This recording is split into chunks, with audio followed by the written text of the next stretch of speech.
What's up, everyone? Welcome back to another review. This time we're taking a look at Bad Boys for Life, the third installment into the Bad Boys film trilogy. Alright, so I'm going to do my best to try and make this review as short as I possibly can. I overall think that Bad Boys for Life is a damn good entry into the Bad Boys franchise. It takes all the good elements that Michael Bay had with the original two movies, with stylized action sequences and fun characters, but unlike those two movies, this movie actually has a pretty good and interesting story, and I like the twists and turns that this movie takes. So, this movie takes place 17 years after the events of Bad Boys 2, takes place a good 25 years after the events of the first movie. Mike and Marcus, they're getting old. They're reaching middle age. Marcus is now a grandparent, and he wants to retire from the active force, while Mike, on the other hand, is still the action junkie thrill seeker. But Mike's morality is put to the test when he is almost killed and assassinated. And this is where the movie really this is where the most interesting parts about this movie is seeing how Mike, how we see him in the first two movies, we see him now change in this movie. He's much more, again, now since Mike had a near death experience, he's not as goofy or fun loving as he was in the first two movies. I mean, he still has his patented sense of humor, but now his personality has more of a darker side to it, because now he's had a near death experience. And we learn throughout the course of this movie that the main villain of this movie, called Isabella, who is known as the Bruja, is a former lover of Mike, and also is the mother of Mike's child. So the character of Mike goes through a lot of change in this third movie, and Will Smith's performance is fantastic. I thought, well, this is Will Smith. This is Will Smith at his absolute best.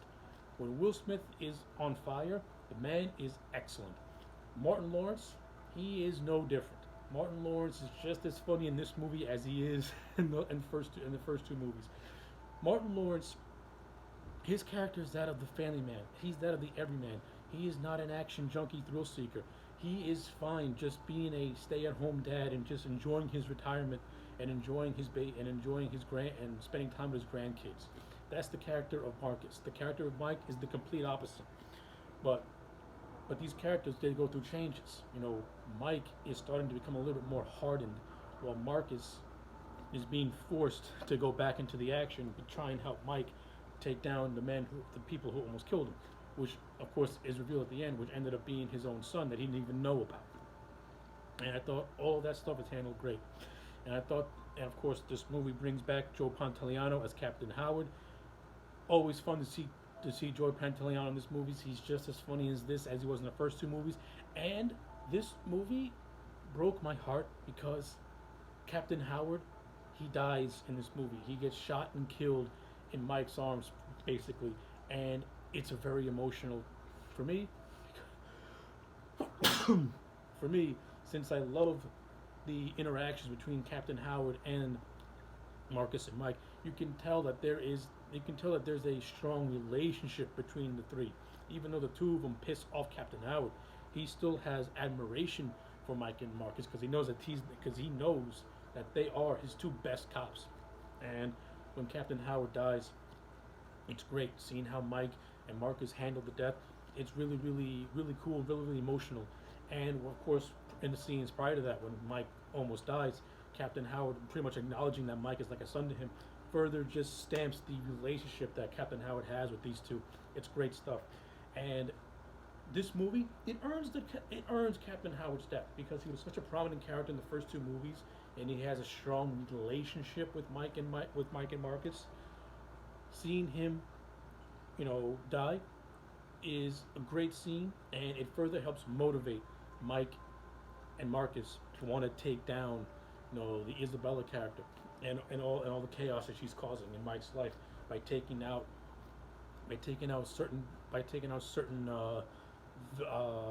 people who, as it gets revealed, were responsible for putting her in jail, and for her giving birth to her son while she was in prison. So her motivation. So right off the bat, the motivations of this villain is actually really solid. It's good and it has a personal connection to Mike, which makes it even better because there's a story going on. Mike and Isabella were once lovers. Mike gave up Isabella and she ended up going to jail and giving birth to their son while in prison. So the villain right off the bat is very interesting. Her motivations are clear and it works for me because again it all ties back to Mike and it makes her a more interesting and more compelling character. And I thought that Kate Costello did an actual good job at being this ominous, just puppet master type of character. And when Mike and her finally have their face off at the end of the movie, it's earned, and I like how they kept it to the end of the movie. I mean, her scenes are peppered all throughout the movie, but she's the puppet master, and her son's doing all the work, while she's just pulling the strings. And good character, I like it a lot. This movie also introduces a good side characters as well. Again, Mike and Marcus, they're getting old and getting close to the end of the line. So now we have this new team of cops known as Ammo, led by another one of Mike's former lovers. And I like the Ammo team. I like how the new generation and the old generation they mix really really well. You know, yeah, you get the typical your old jokes, but they make it work, and it's actually really really funny seeing the old guard and the new guard kind of bicker at one another. It's mostly Mike doing all the bickering with this one specific character who keeps using your mother jokes, which your mom jokes can be really really aged, and they can be a little cringe at times.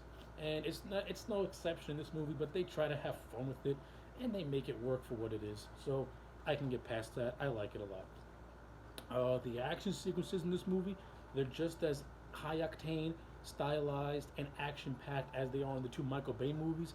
Though I think in this movie they're a little bit more cleaner, and they're not as overly bombastic.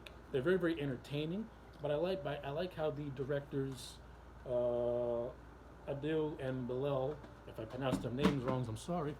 I like how they handle the action sequences, and I like how they try to mimic Michael Bay's style, but also put their own spin on it as well. So that stuff is great. And like I said, from a story standpoint, I think the story of this movie is much, much more stronger than the first two movies. I think the villain is much more interesting. I like the directions they take these characters. I like what they do with certain characters. And I like how, like I said, Mike and Marcus are dealing with their mortality in a way. Marcus wants to retire from active duty because he wants to spend time with his grandkids. Mike, he's pretty much like a lost cause throughout this movie. He doesn't know what he wants. And there's this really, really great scene where Mike and Captain are having a heart-to-heart moment. This is like moments before the Captain dies.